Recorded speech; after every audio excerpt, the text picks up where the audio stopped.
medida que ele orava, ele caía. O texto grego vai nos dar uma conotação muito diferente do que você pode imaginar. O texto grego, quando Marcos fala sobre o momento que ele orava e caía, o texto grego diz que é como se ele perdesse todas as suas forças e ele caísse com todas as forças ao chão. É isso que vai dizer. Foi isso que significou para ele descer do monte da transfiguração.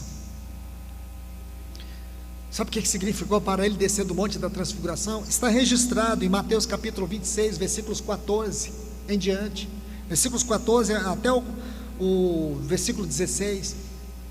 Um dos seus discípulos que ele amava, ele fez um banquete para esse discípulo, quando ele colocou aquele pão molhado no óleo, no azeite, na boca dele. Judas, significou para ele ser traído. Vou colocar mais um outro ponto para vocês.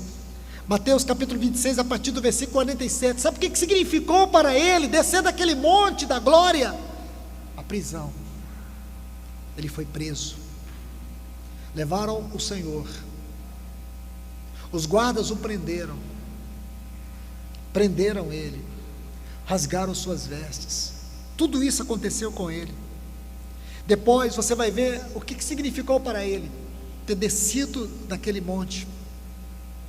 Mateus capítulo 26, versículo 31 vai dizer assim: todos os seus discípulos o abandonaram, até mesmo aqueles que viram a sua transfiguração. Está aqui, Mateus capítulo 26, versículo 31. Todos. Ele foi abandonado por todos. Quem faria isso, irmãos?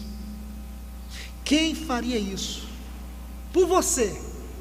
E se você fosse o único perdido nesse mundo, a única perdida nesse mundo, ele teria passado por tudo isso por você.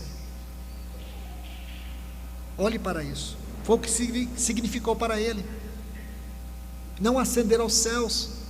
Sabe mais ainda o que eu posso dizer?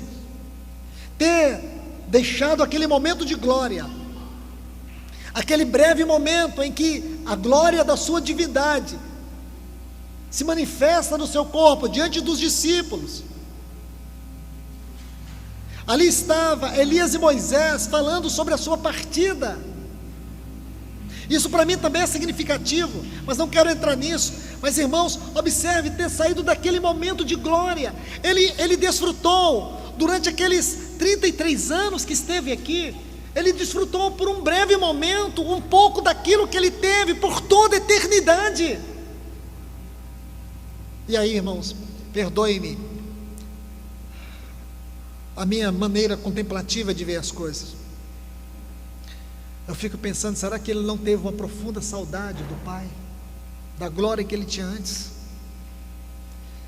Será que por algum momento ele pensou, é tudo isso que eu vivia, e olha o que eu estou vivendo, olha o que eu viverei? Sabe o que significou para ele abrir mão daquela glória? 6 julgamentos.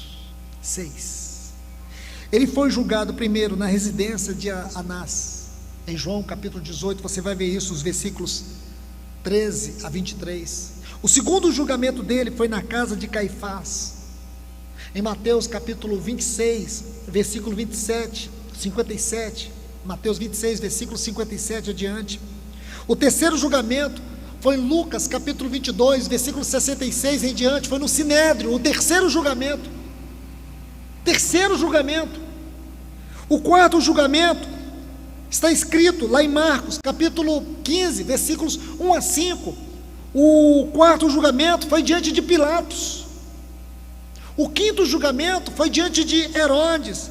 Em Lucas, no capítulo 23, no versículo 8 até o versículo 12. O sexto julgamento, ele volta para Pilatos. O sexto e último julgamento em Mateus capítulo 27, os versículos 15 a 26. Imagina, irmãos, 6. Não bastava tudo que ele já passou. Foi o que ele trocou, irmãos. Ele deixou o trono por isso. Ele deixou a glória por isso. Ele poderia ter ascendido aos céus, ele não fez. Ele não fez por você. Ele não fez por mim. Você já tinha visto esse Salvador dessa forma? Você ouviu tanto sobre o Evangelho, eu e você ouvimos tanto, mas um dia você pôde ponderar sobre tudo isso.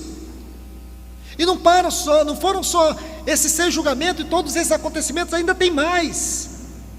No capítulo 27 de Mateus, o versículo 16 até o versículo 22, diz que ele foi rejeitado por toda a multidão. Diz que toda a multidão o rejeitou. Toda a multidão. Depois, os soldados começaram a zombar dele. Zombaram dele.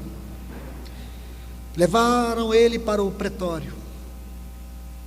Depois que levaram ele para o pretório, aí tem uma descrição de coisas. Mateus 27, versículo 27, diz que eles ficaram ali zombando dele. Depois, no versículo 28, diz que vestiram ele com um manto escarlate. No versículo 29 aqui de Mateus, capítulo 27, diz que colocaram uma coroa de espinho sobre a sua cabeça e batiam sobre essa cabeça, ou sobre essa coroa com um caniço. E os espinhos foram perfurando seu nervo trigêmeo, sua fronte. Aí no versículo 29 ainda, diz que fizeram ele ajoelhar e zombaram dele. Zombaram dele. E à medida que batiam na sua cabeça, cuspiam no seu rosto. Todos os soldados. Abandonado pela multidão, desprezado por ela, seus discípulos fugiram. Foi isso que ele escolheu, irmãos. Esses 7 textos diziam que ele estava obstinado, ele estava decidido a ir para Jerusalém.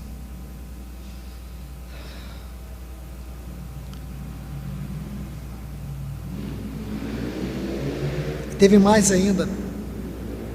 Depois de tudo isso aqui, ele vai para um ritual chamado ritual da crucificação. Colocaram ele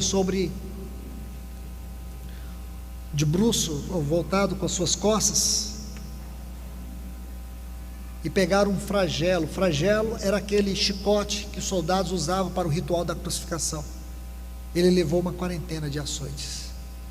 Aqueles açoites rasgaram todas as suas costas. Depois, em Lucas capítulo 23, versículo 26, colocaram sobre ele um madeiro pesado.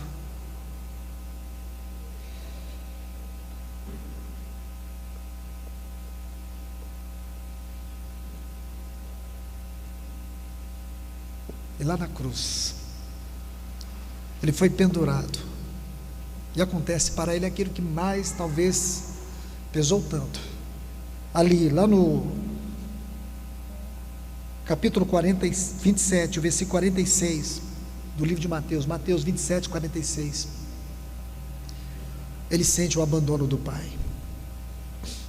E eu pergunto para vocês: quem trocaria a ascensão pela crucificação? Quem, irmãos? Quem faria isso por você?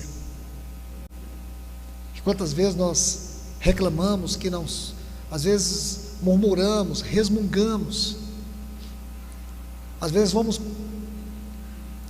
choramingar para as pessoas porque não nos sentimos amados por filhos, por cônjuge, por parentes.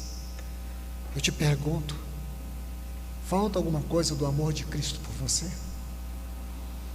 Você nunca vai ser amado por ninguém como Ele te amou. Você quer uma terapia para curar a sua alma para sempre? É essa a história. Foi o que Ele fez por você.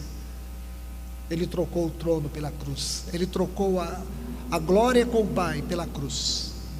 Por aquele 6 meses Ele trocou. Foi isso que Ele escolheu. Então, meus irmãos e irmãs, eu creio que isso nos leva a uma gloriosa reflexão.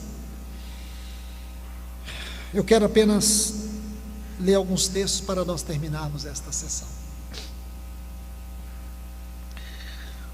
1 Coríntios capítulo 15, versículos 55 a 57. Quero deixar esses textos para vocês.